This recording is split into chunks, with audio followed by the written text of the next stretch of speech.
Reporte Urbano, un aporte al ciudadano.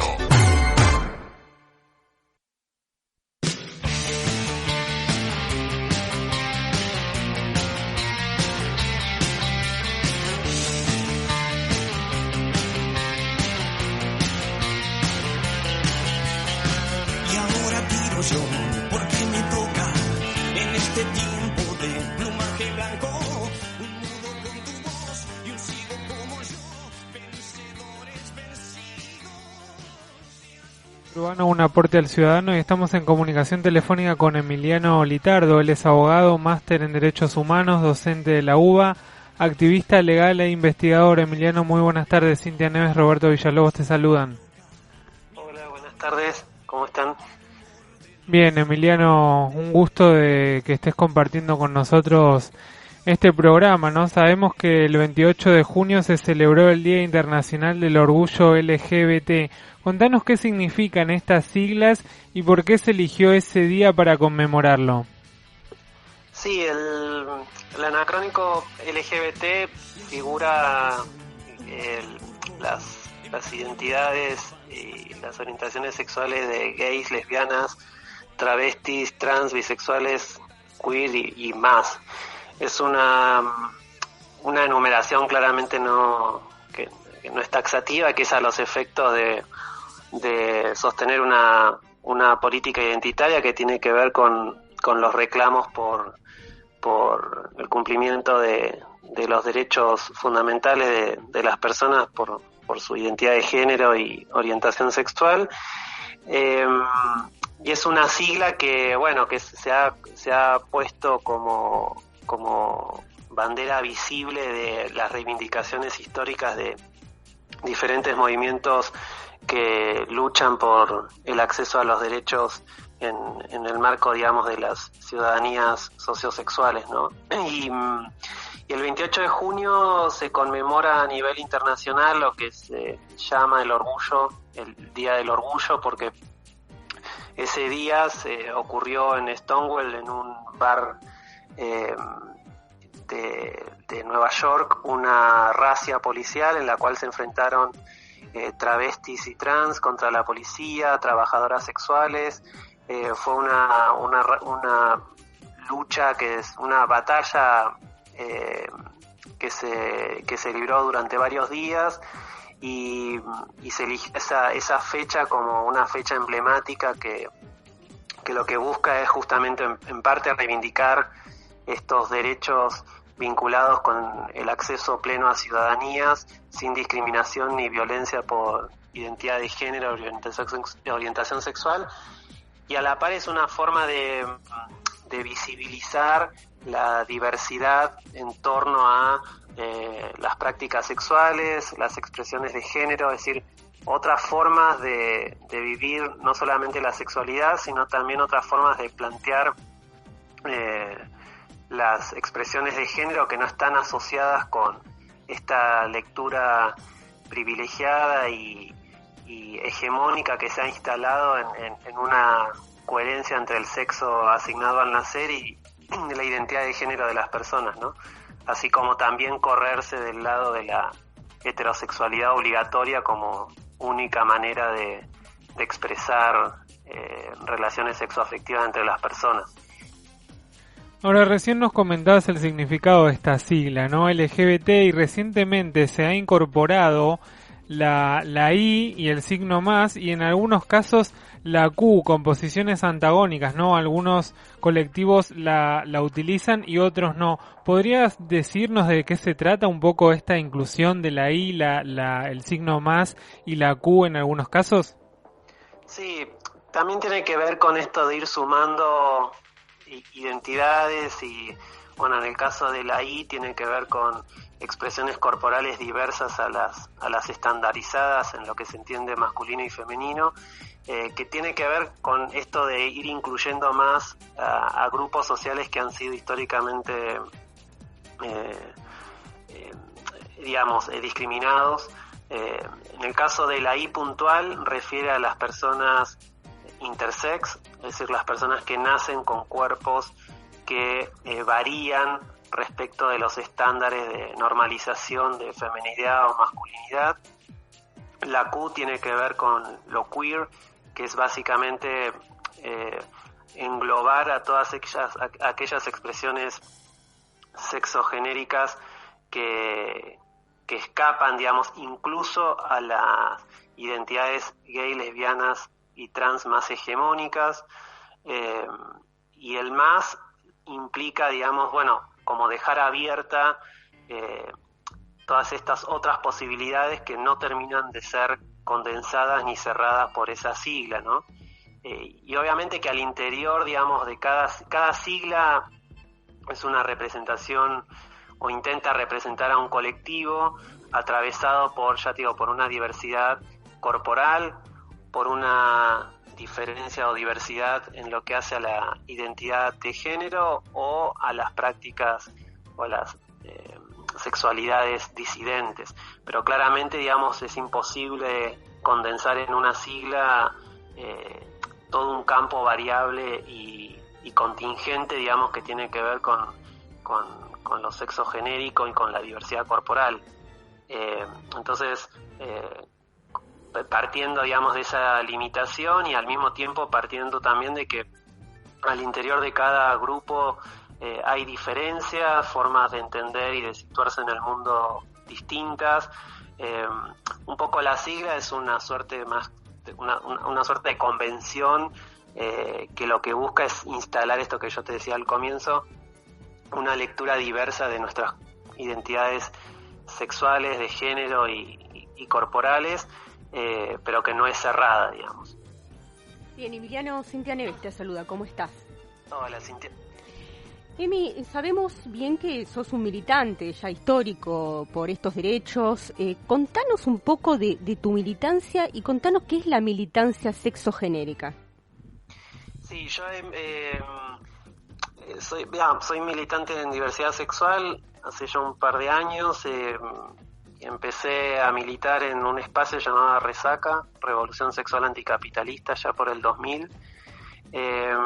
Luego estuve en la CHA, en la comunidad homosexual argentina, en el área jurídica, una vez que me recibí de abogado, y luego en el Frente Nacional por la Ley de Identidad de Género, que llevamos adelante la pelea por la Ley de Identidad de Género que se sancionó en el 2012 acá en Argentina, y actualmente estoy en un espacio que se llama Vosex, Abogados por los Derechos Sexuales, que es un lugar donde que congloba, digamos, que reúne a diferentes personas de diferentes disciplinas, no necesariamente provienen del ámbito académico ni nada por el estilo, sino que hay como un ánimo de hacer activismo legal en el campo de los derechos sexuales. Y bueno, y ahí milito hace ya un par de años. Llevamos bastantes casos, asesoramiento, estrategias vinculadas con políticas públicas, bueno, toda una serie de cuestiones que tienen que ver con la reivindicación de ciertos derechos, las luchas antidiscriminatorias por motivos de identidad de género, diversidad sexual y diversidad corporal, y eso. Y lo otro me olvidé. Sí, no, más bien era que nos dijeras de qué trataba esta militancia sexogenérica, ¿no? ¿Por qué esa denominación, digamos? Más bien para los oyentes que ellos nos están escuchando, sí, y quizás no saben de qué trata esta denominación, ¿no?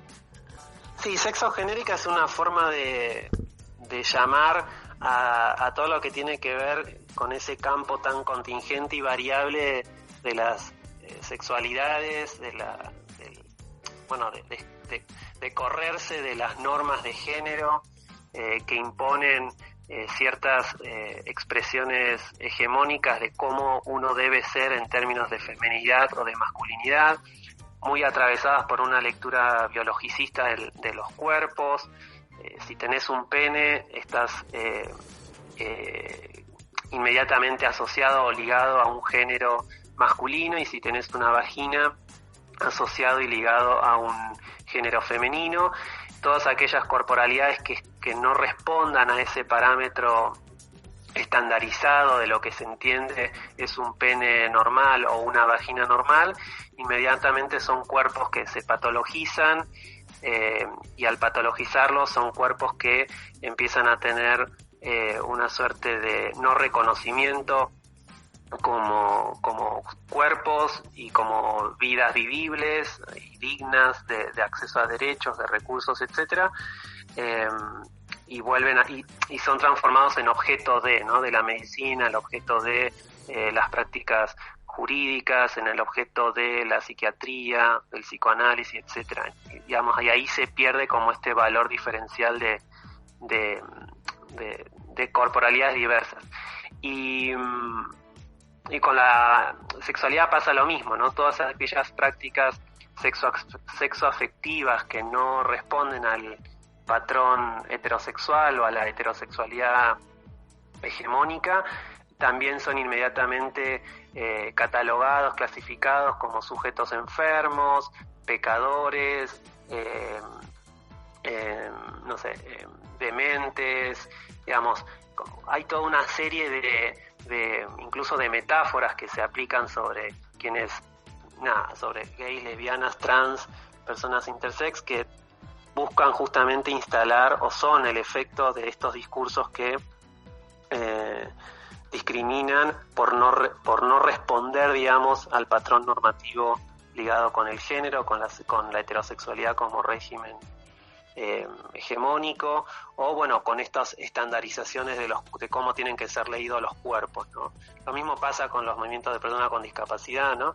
Digamos, todas aquellas diferencias corporales, sexuales, sexoafectivas, genéricas, que no respondan a estas matrices, son inmediatamente clasificadas y catalogadas como enfermas, como patológicas, como pecadoras, ¿no? En este caso por el discurso religioso. Y bueno, y todo eso lleva justamente a tener efectos concretos, ¿no? En nuestra vida cotidiana, en la falta de acceso a recursos económicos, la falta de acceso a recursos más simbólicos, que es que tu vida sea leída como una vida digna, como una vida como cualquier otra, y tiene que ver también en el campo del derecho con el desprendimiento y el no reconocimiento de los derechos. Y esto es interesante para pensar en, digamos, cómo operan las prácticas discriminatorias en este campo que yo llamo sexo genérico, que no es que son prácticas discriminatorias que a una persona, no sé, se le ocurre por cierta fobia o por cierto, sino que son justamente los discursos científicos propios de la modernidad occidental los que van a instalar esta idea de que hay ciertos cuerpos que merecen ser atendibles, ciertos cuerpos que no merecen ser vivibles, digamos, ¿no? Entonces la discriminación opera en función de estos discursos científicos, ¿no? El discurso médico, el discurso jurídico, el discurso del psicoanálisis, que lo que hacen es tener ciertas lecturas de ciertos atributos que para estos discursos son considerados nobles, y mientras tanto que otros son considerados innobles, y ahí es donde opera la discriminación, digamos. Todo discurso discriminatorio es un discurso científico, no está por fuera de los estándares de esta cientificidad que la modernidad nos ha instalado, digamos, ¿no? Entonces, y esto es interesante porque también pasa con las mujeres, digamos. En su momento las mujeres eran consideradas las locas y por eso no podían votar, eran consideradas histéricas, ¿no? Eran consideradas, por eso no podían participar en la política, porque eran arrebatadas por sus pasiones, mientras que el hombre, el varón, era el que encarnaba, digamos, la racionalidad, ¿no? Y esto es lo que hacen los discursos discriminatorios, le quitan a determinados cuerpos ciertos atributos que tienen que ver con la razón, con el uso racional de las cosas, la mirada racional, ¿no? Y Y entonces predicar que hay determinados cuerpos que no son racionales por determinados atributos implica justamente ubicar a esos cuerpos en los márgenes de la sociedad, implica pensar a esos cuerpos como cuerpos que no tienen capacidad jurídica para obrar de forma responsable y autónoma, ¿no? Entonces se los tutela, como pasa por ejemplo con los niños, niñas y adolescentes. Lo mismo que pasa con las personas trans. Durante mucho tiempo, antes de la ley de identidad de género en Argentina, eran vistas como objeto de la medicina, porque eran pensadas como personas enfermas, ¿no? que necesitaban de la asistencia de un otro. Hay una operación que es bastante compleja de estos discursos, que cuando se predica justamente que ciertos sectores sociales no tienen derecho a, es porque atrás de eso hay una operación discursiva que ubica a esos cuerpos como cuerpos que no son capaces de pensar, ¿no? Y ese no pensar no es obrar de un loco, sino que tiene que ver justamente con discursos que se han instalado desde una matriz científica y racional, digamos, ¿no? No sé, pienso en Rousseau o qué sé yo, no sé, en discursos que venían de la medicina del siglo XVIII, principio del XIX, ¿no? Todas estas movidas que han hablado de nosotros, que han hablado de homosexuales, de lesbianas, de trans, de intersex, son discursos que han instalado ciertas formas de estereotipantes, digamos, de nuestros cuerpos, y nos han privado de acceso a derechos porque no reunimos, digamos, lo que estos discursos hegemónicamente creen que hay que reunir para ser normales, digamos, ¿no? Claro, sí, exactamente. O sea, yo, digamos, creo que sí, como vos decís, ¿no? Viene a nivel histórico esto, ¿no? La gente piensa y siempre hay una causa detrás de esto, ¿no? Como vos decís, los discursos, lo que viene desde el siglo XIX, siglos pasados, que todavía no hemos podido cortar de alguna manera con todos esos lazos, ¿no? Y es esto lo que sigue perdurando en el tiempo y cada vez se consolida, ¿no? Y bueno, ahora con todos estos movimientos, digamos, estas organizaciones a nivel mundial, cómo se ha cambiado quizás un punto de vista tan dogmático, ¿no? Y tan arbitrario, ¿no? Como decís vos, al poner y al estigmatizar, ¿no? A ciertos cuerpos, a ciertas personas, a ciertos géneros, ¿no? Y diferenciarlos y determinarlos. Creo que bueno, que eso es lo que de alguna manera ha traído todo este movimiento, que en realidad yo creo que siempre cuando se tiene que cortar con algo viejo tiene que haber como una rebelión, ¿no? Como una revelación de alguna, digamos, para poder visibilizar las problemáticas que muchas veces y durante muchos años han estado ocultas, ¿no? Han estado ocultos, invisibilizadas. Sí, exacto, digamos, la lucha por los derechos y la reivindicación política de las autonomías y de esto que vos decís, ¿no? De cómo empezar a rebelarse tiene que ver, está muy ligado al campo del derecho en parte, y está muy ligado también a otros campos, digamos, básicamente al campo del derecho, porque nuestras ciudadanías están expresadas y atravesadas por ese discurso jurídico, al margen de que obviamente también se tiene que dar en otras arenas, no sé, como el campo cultural, social o político, digamos. Pero bueno, un poco esto que voy a decir de lo dogmático, ¿no? Como en el discurso jurídico, la dogmática está muy atravesada por la teoría jurídica, y esa teoría jurídica es parte de estos discursos que yo refería, que son los que justamente terminan restringiendo derechos, ¿no? O sea, se restringen derechos porque hay un discurso jurídico, hay una teoría jurídica que predica una determinada forma de entender aquellos cuerpos que son merecedores de reconocimiento jurídico y por lo tanto de ciudadanía, mientras que otros, por sus atributos, por el señalamiento de determinados atributos, no lo son, ¿no? Entonces esos cuerpos son esos cuerpos que están ahí en una condición de precariedad, digamos, constante y permanente a lo largo de la historia, ¿no?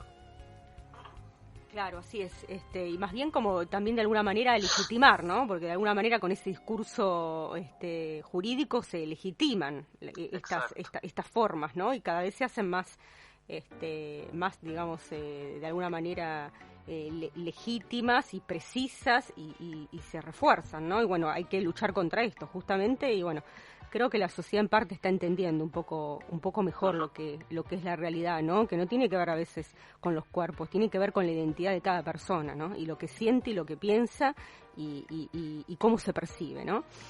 Emiliano, Exacto. Contanos un poco cuál es la agenda actual de la diversidad sociosexual a corto, a mediano y a largo plazo. Bueno, nosotros en este momento estamos, nosotros como Abosex, estamos peleando constantemente estamos trabajando sobre el cumplimiento efectivo de la Ley de Identidad de Género, que a pesar que ya tiene varios años, la implementación no es uniforme y tampoco es una implementación completamente efectiva, porque todavía hay a nivel institucional, digamos, siguen habiendo fallas en el cumplimiento, con lo cual nuestra labor es constantemente trabajar para ese cumplimiento efectivo en los términos en que la Ley de Identidad de Género establece el derecho a la identidad de cada persona.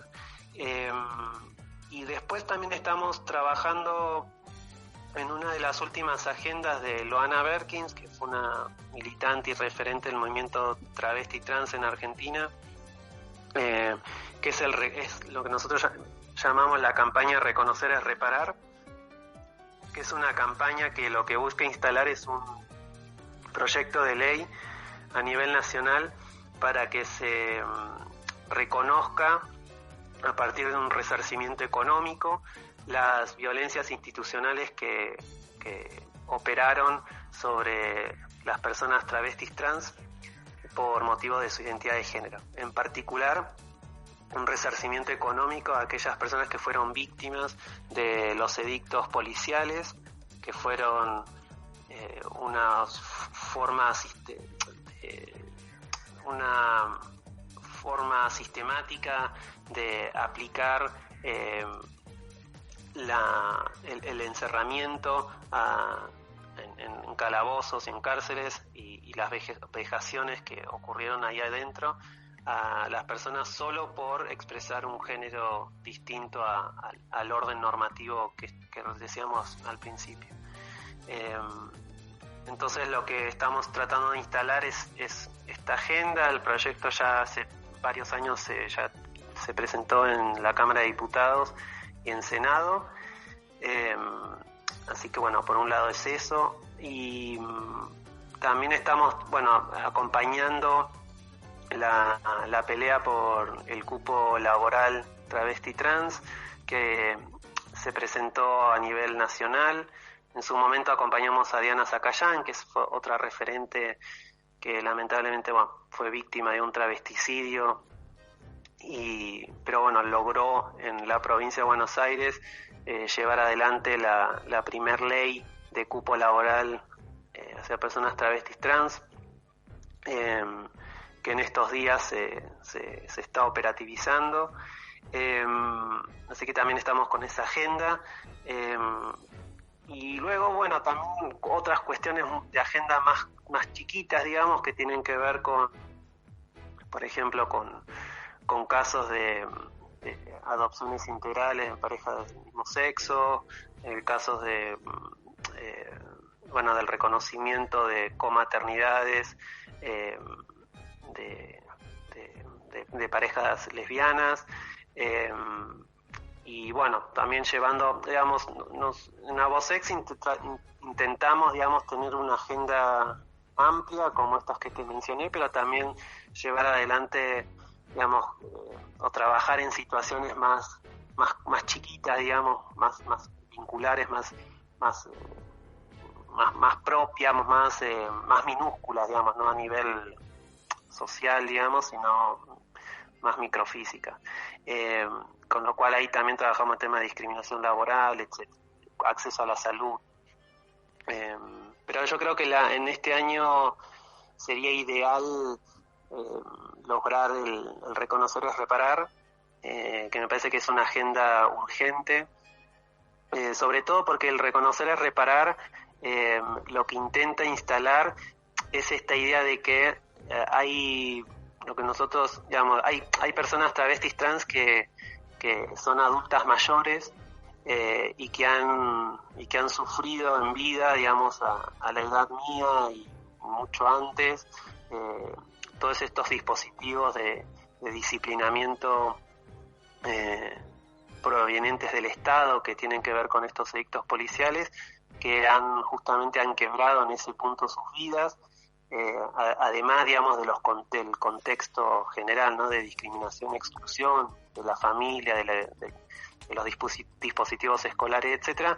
Al mismo tiempo hubo una criminalización legitimada por parte del Estado a través de estos edictos. Los edictos, bueno, para que se entienda, eran formas que la policía se determinaba a los efectos de mantener un cierto orden público. Entonces tenían una suerte de reglamento donde fijaban penas y sanciones sobre determinadas personas, insisto, por determinados atributos, por considerar a estas personas, por estos atributos, como personas que incitaban al desorden, a la inmoralidad, ¿no? Y en esos edictos se criminalizaban, porque esto implicaba el uso de la fuerza policial. Se criminalizaba no solamente a las personas travestis trans, porque eran consideradas personas que utilizaban prendas del sexo opuesto, sino que al mismo tiempo también se criminalizaban a las personas, a las trabajadoras sexuales y a gays, bajo el artículo 2, inciso H, me parece, que estaba ligado con la pederastia. Entonces, estos eran los dispositivos institucionales que tenía el Estado para, justamente, si veía una travesti en la calle, levantarla y encerrarla en el calabozo durante más de 40, 60 días, detener a gays en las calles o a la salida de los boliches. Había toda una persecución, sobre todo que fue muy intensa en la década de los 60, y bueno, y esto tiene que ver un poco con todos estos daños físicos y psíquicos que ocasionaron estos edictos sobre estas personas, solo por el hecho de, como vos decís, de expresar, de sentir, de ser, digamos, una expresión de género o sexual distinta, ¿no? Entonces, bueno, creemos que frente a un daño que ha ocasionado el Estado, la obligación primera es reparar. Y si bien el Estado puede reparar con leyes, también tiene que reparar con dinero, digamos, ¿no? Y aun cuando le des dinero a estas personas que han atravesado estas situaciones, ese dinero no alcanza para recomponer ni recompensar tanta penuria y tantas violaciones que han sufrido, digamos, ¿no? Sí, son violaciones, recordemos que son violaciones a los derechos humanos también, ¿no? O sea, tiene que ver Exacto. con derechos humanos, justamente, ¿no? Va más allá de todo, ¿no? Así que sí, es lamentable como estas prácticas que se fueron generando a lo largo de los años realmente de alguna manera destruyen, ¿no?, la vida de seres humanos, de personas, más allá de los géneros, de las orientaciones sexuales, ¿no? Yo creo que eso es lo más importante, poder recalcar eso, ¿no? Que son personas humanas, ¿sí? Exacto. Y bueno, como vos decías, no poder reparar, el dinero no jamás puede reparar, ¿no? de alguna manera quizá compensar en algún punto, pero hasta ahí nomás, ¿no? Porque imagínate, como vos decís, ¿no? Las experiencias tan dolorosas, el sentirse rechazado, el sentirse vejado en sus derechos, es algo que no se recupera, ¿no? Así que, bueno, bien por por estos logros y por estos proyectos que ustedes tienen. Sí, nosotros, si hay gente que se quiere interesar por la campaña, pueden googlear Reconocer es Reparar, que es el lema de la campaña en general, #Reconocer es Reparar. Estamos en Facebook. Bueno, en Avosex tenemos una página .com.ar que también ahí van a poder encontrar material. Hay videos de compañeras que han prestado su testimonio, y bueno, es súper interesante, y es un proyecto que se ha trabajado con casi todo el arco de los movimientos de diversidad sexual de Argentina a nivel federal. Así que bueno, les invito a que si quieren ver más de la campaña puedan acceder por ahí. Ahora, recién mencionabas tus diferentes intervenciones, ¿no? Desde tus comienzos de la militancia, tu participación en la ley de identidad de género, estas conquistas, estas leyes, y entendiendo que vivimos en una sociedad que estigmatiza permanentemente, ¿no? ¿Cómo ves la sociedad hoy y qué cambios le harías a esa ley de la cual fuiste partícipe necesario al tiempo de hoy, ¿no? ¿Qué cambió del 2002 a la actualidad? ¿Qué le cambiarías hoy y qué te hubiese gustado modificar aquello que aconsejaste en relación a los derechos humanos, ¿no? Y también teniendo en cuenta que uno de los pilares fundamentales de los derechos humanos es la igualdad y la no discriminación, y que asiduamente vemos que estos preceptos se utilizan por la sociedad en la que vivimos. Sí, exacto. No, yo creo que no creo en esto de que las sociedades evolucionan, y tampoco creo en que hay momentos en que las sociedades están más preparadas y otros momentos en que no. Digo porque cuando peleábamos por el tema del matrimonio igualitario, siempre los discursos los discursos más conservadores, que terminan siendo los discursos antiderechos en definitiva, siempre sostenían lo mismo, ¿no? La sociedad no está preparada para discutir este tema. Entonces me parece que en ese punto, la verdad no tengo ni idea, digamos, no sé qué diagnóstico hacer de eso. Sí, lo que no creo es en una suerte de evolución social. Lo que sí creo, digamos, que tienen que ver con luchas de los movimientos de diversidad sexual. Sí, en eso puedo decir que los movimientos sociosexuales en Argentina son movimientos que no solamente han visibilizado y han problematizado las cuestiones vinculadas con esto que vos decís de la discriminación, de la desigualdad, sí, de la desigualdad en el acceso a derechos y etcétera, sino que además han escrito, hay producción teórica, académica, que eso también es algo importante para destacar. Es decir, los movimientos de diversidad sexual siempre se los asocian con luchas que se visibilizan en las calles, pero también, por otro lado, hay toda una teoría, hay teorías escritas por gays, lesbianas, trans, digamos, que tienen que ver con problematizar conceptos que se han naturalizado por estos discursos hegemónicos, ¿no? Y esto para mí me parece que es sumamente importante, porque quienes, por ejemplo, se dedican a la academia o quieren escribir sobre, siempre citamos a autores que tienen esa relevancia, no sé, de autoridad, y siempre la mayoría son heterosexuales cis, con privilegios, digamos, y nunca vemos las otras voces, ¿no?, que discurren ahí por cierta soledad o por espacios que no son tan transitados por ahora, quienes pero estos trabajan autores ¿se basan en un sustento científico a la hora de discriminar estos autores hegemónicos? Sí, porque hay miradas y perspectivas que digamos que están atravesadas por la estructura heteropatriarcal en la que estamos todos insertos, ¿no? Y en eso te condiciona tu escritura. Entonces me parece que una de las formas también de romper estos dogmatismos es también empezar a mirar, bueno, que estos movimientos de diversidad sexual también escriben sobre teoría, digamos, también escriben sobre no sé, en el campo en el cual yo me muevo, sobre doctrina jurídica, ¿no? Entonces me parece que es interesante.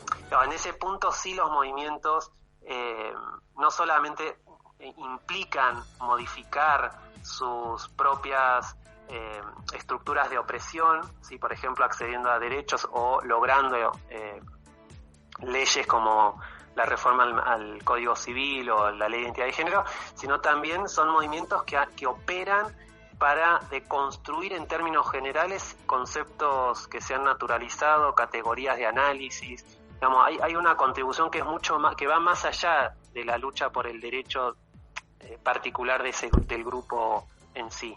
Y en eso sí lo que yo puedo decir es que los movimientos han logrado instalarse como verdaderos actores sociales en los campos, para los cambios culturales, sociales y políticos, ¿no? Y en términos, digamos, de sociedad, y bueno, ahí ya no sé, digamos, porque no, como ya digo, no me atrevería a decir que la sociedad hoy es más abierta o menos abierta o más evolucionada, no, porque no creo en esas descripciones. Digamos, me parece que hay siempre hay siempre hay luchas, negociaciones, hay cuestiones que siempre se escapan y que siempre, digamos, se mantienen, las cuestiones conservadoras, las no, como medio complejo eso. Claro, a nivel histórico, siempre, digamos, las luchas son prácticamente eternas, ¿no? Pasan siglos y recién se hace un avance pequeño, ¿no? Pequeño, y así yo creo que vamos a morirnos todos y seguirán las luchas por ciertos derechos, ¿no? Y van a pasar generaciones y generaciones, y quizás es eso lo que uno debe delegar, ¿no? En las generaciones futuras, ¿no? Esa conciencia, ¿no? Para que siga la lucha por este tipo de derechos, porque esto no es algo que se consigue un día para otro, ni de una generación a la otra, sino que la humanidad en parte tarda mucho en crecer, ¿no? Y tarda mucho en adaptarse a las nuevas, digamos, conciencias, ¿no? Y yo creo que nada, esto es algo continuo, ¿no? Por algo es una lucha, ¿no? Porque es algo continuo que va a estar determinado en el tiempo, ¿no? Y que va a perdurar, y bueno, creo que cuantos más seamos los que estemos dispuestos a luchar y a perseverar en esta igualdad, en esta equidad y en digamos, de alguna manera visibilizar estas luchas, estos derechos, yo creo que, bueno, ahí creo que habremos ganado algo, ¿no? Habremos ganado algo como humanidad principalmente. Sí, exactamente. Sí, las generaciones que vienen ahora, sobre todo las generaciones más jóvenes, trans, travestis, las maricas locas, qué sé yo, son generaciones que nacen al calor de estas nuevas leyes, de leyes que si bien todavía a nivel institucional no han operado con grandes cambios, de a poco se van haciendo. Entonces, pero bueno, no es lo mismo nacer en un país sin una ley de identidad de género despatologizadora que nacer en un país sin una ley o con una ley que te patologiza. No es lo mismo nacer con edictos policiales que sin edictos policiales. Tu vida ahí se estructura de otra manera, claramente. Eso sí, y sí concuerdo en que las luchas siempre digamos, nunca se termina de luchar. Digamos, ni la reforma del Código Civil ni la Ley de Identidad de Género han sido ni puntos de llegada ni tampoco son puntos de partida, digamos, sino que son parte de un continuo de estas luchas por justamente de construir, desnaturalizar categorías que se han instalado desde hace siglos y que justamente son parte de estos discursos, que integran estos discursos de la Iglesia, los discursos jurídicos, los discursos culturales o políticos más conservadores, ¿no? No por nada nosotros decimos que la heterosexualidad es más que una orientación sexual hegemónica, es un régimen, es una estructura, digamos, como el racismo. ¿no? El racismo es estructural, es institucional, digamos, y en ese punto las luchas siempre van a permanecer, porque, digamos, ni los derechos son algo que te dan y se mantiene durante toda la vida, sino que, digamos, una política de Estado puede cambiar y de pronto dar una interpretación muy conservadora y quitar derechos. Digo, no existen los derechos adquiridos, digamos. Como no existen los derechos adquiridos, las luchas implican estar implicar esto que vos decís, que estar en constante movimiento, ¿no? Así es, Emi. Ahora situándonos un poco más en el presente, ¿no? Y digamos, precisamente en esta pandemia, ¿no? Que nos está aquejando a todos. ¿Cómo conjugás el COVID-19 con la diversidad sexual? Sí, yo lo que creo es que la pandemia esta lo que nos está mostrando es algo que ya venía sucediendo y que quizás, digamos, ni los medios de comunicación le prestaban atención, ni tampoco ciertas políticas públicas que tienen que ver con el estado de hipervulnerabilidad, digamos, en las cuales están situadas las personas en el campo, digamos, de la diversidad sociosexual. Es decir, la pandemia lo que nos muestra es que hay un impacto diferenciado de acuerdo a tu clase, de acuerdo a tu género, de acuerdo a tu edad, de acuerdo de acuerdo a la raza, de acuerdo a tu orientación sexual. Es decir, hay un impacto ahí que difiere y que tiene mucho más, impacta más fuerte, digamos, y se lleva más vidas por las condiciones estructurales en las que viven las personas en las cuales está atravesado, digamos, ciertos factores de opresión que provienen, insisto, de la clase, de la raza, del género o de la sexualidad. Y yo creo que el COVID y el campo de la diversidad sexual lo que ha hecho es no solamente evidenciar esto, sino también empezar a poner realmente en juego esto de la interseccionalidad, ¿no? Como forma de hacer política. Es decir, no podemos pensar las luchas antidiscriminatorias solo en función de un factor de opresión, sino que en nuestra vida cotidiana, digamos, inciden varios factores de opresión que nos desempoderan, digamos, ¿no? Nosotros no somos solo nuestra sexualidad, sino que también somos nuestra clase, somos nuestra raza, digamos, y en eso, digamos, este concepto de interseccionalidad tan trabajado por los movimientos negros y particularmente el feminismo negro,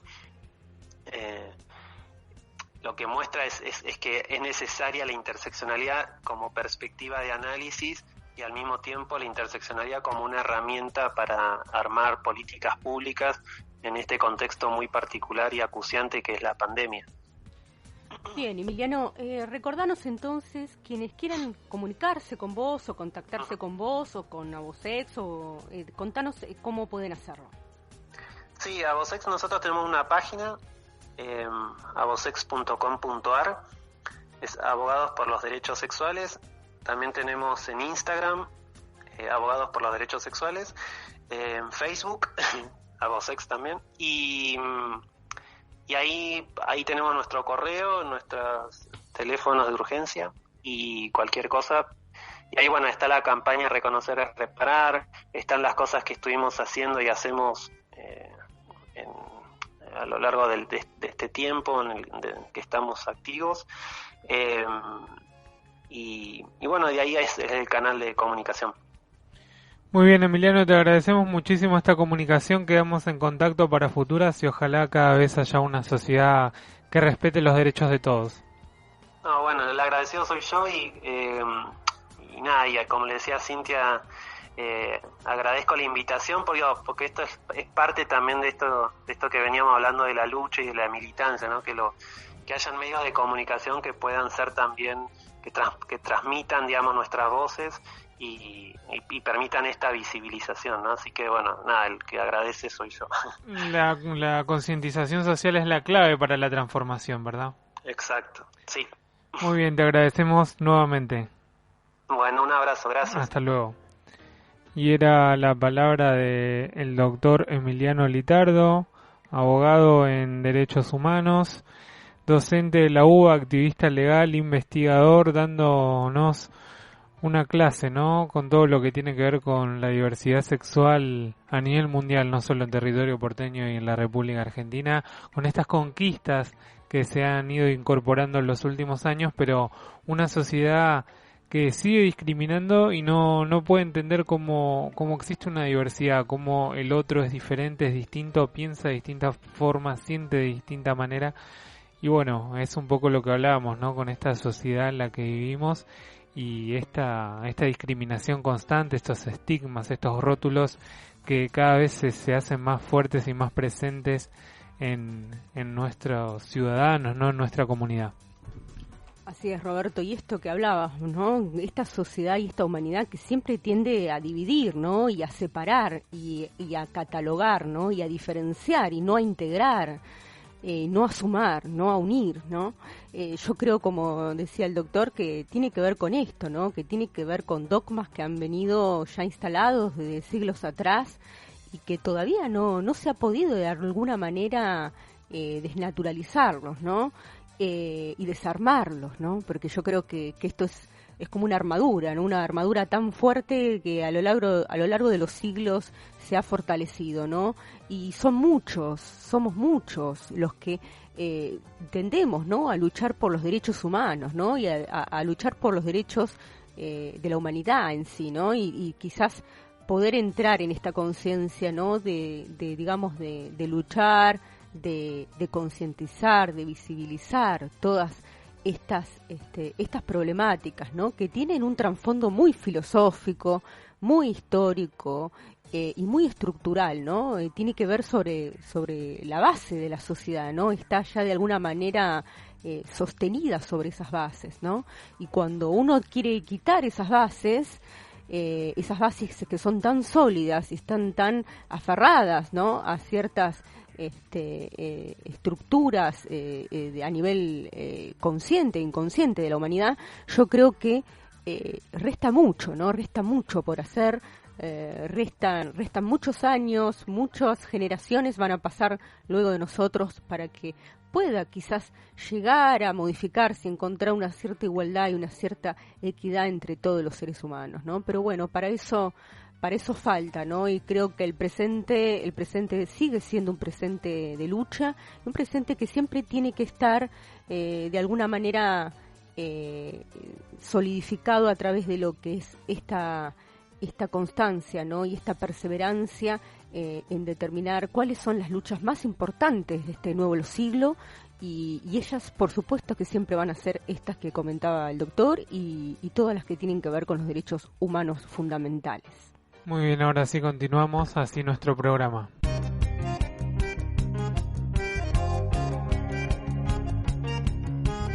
Cuando te vayas de vacaciones, no olvides llevar en tu equipaje lo mejor de tu ciudad. Reporte Urbano. Un aporte al ciudadano.